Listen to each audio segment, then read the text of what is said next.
Welcome to On the Chain.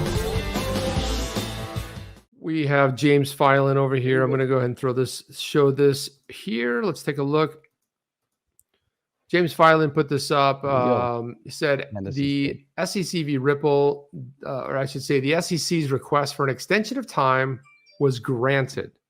In a text-only order, it stated the SEC shall inform the court of its position on whether any additional discovery is required within a week of the filing of the individual defendants. And then he said this, on defendant's answers, the parties are directed to meet and confer as to a briefing schedule for summary judgment motions. Parties shall submit a joint proposed schedule for the court's approval no later than 1 week after the SEC's submission. So it appears that the individual defendant's answer is due on April 8th. The SEC's position on additional discovery is due on April 15th, which, if you guys don't know, in the United States also happens to be tax day. That's when you have to... Which is extended to the 18th this year. Which has been extended to... Has it been extended? The 18th. Okay, That's good.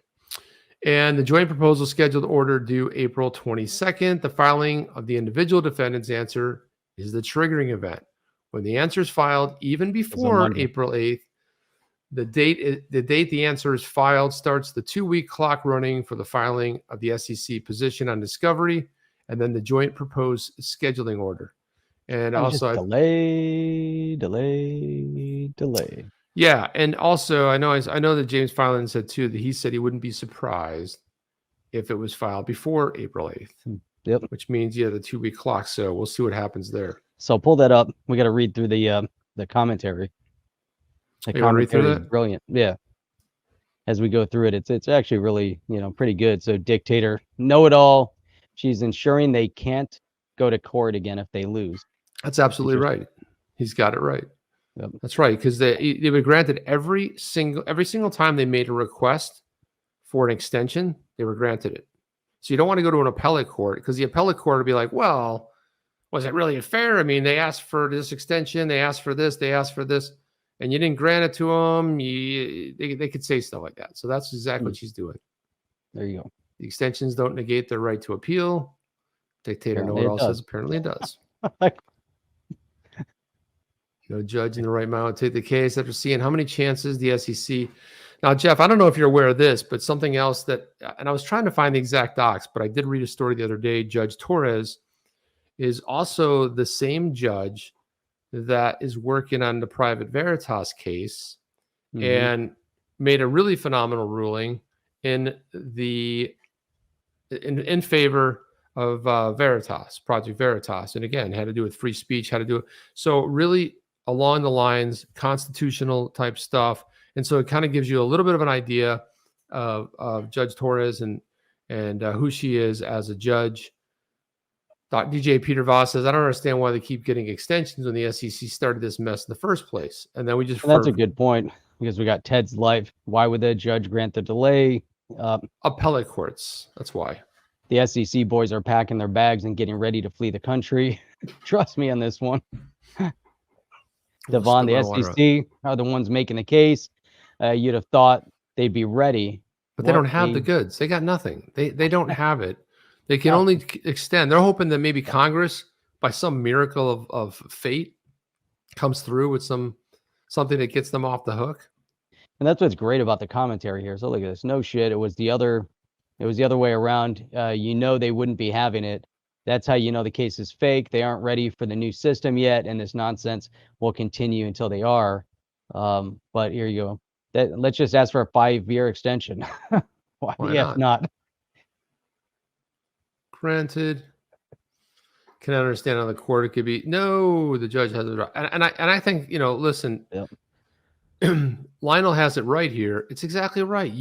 It's the monumental size and impact of this case cannot be discounted. When the judge is looking at this under a microscope, this isn't some little case that nobody cares about.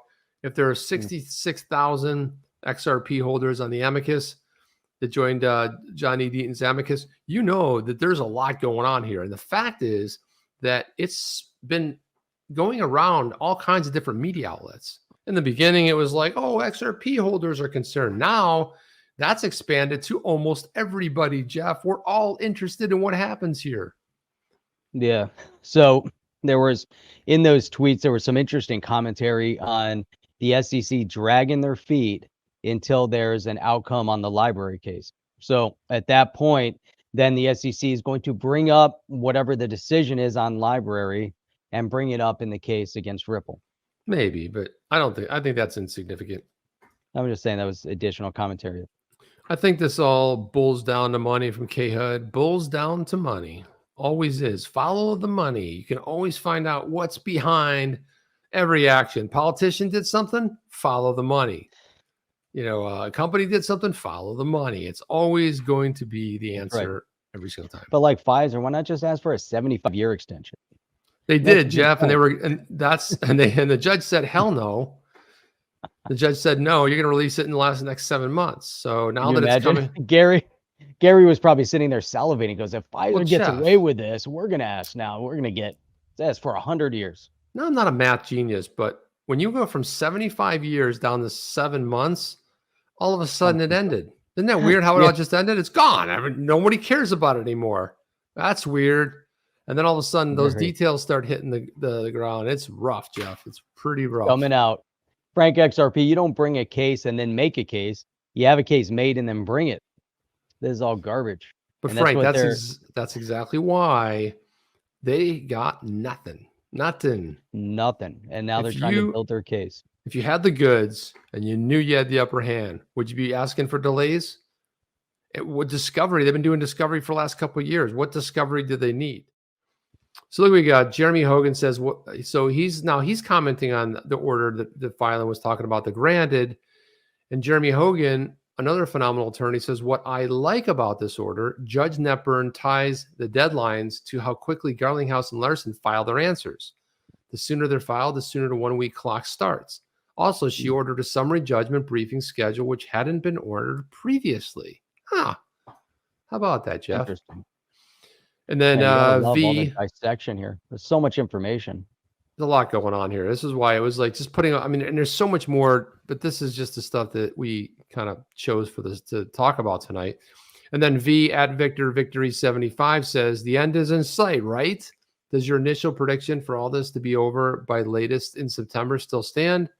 And then Jeremy Hogan says, yes, nothing changed yet. It's obvious Ripple wants to have it briefed and ready for the judge to decide the case this summer. It's also obvious that the SEC will say that they can't be ready that fast and try to push the briefing schedule back. Interesting. They're going to try. They're going to delay, just like the thumbnail says, because they've got nothing. If you got an amazing case, you want to drive forward. You want to go 100 miles an hour. You just want to steamroll that other party. Unless you got nothing, Jeff. Then you got to delay and hope something good happens and something intervenes and it doesn't turn into just a complete crap show.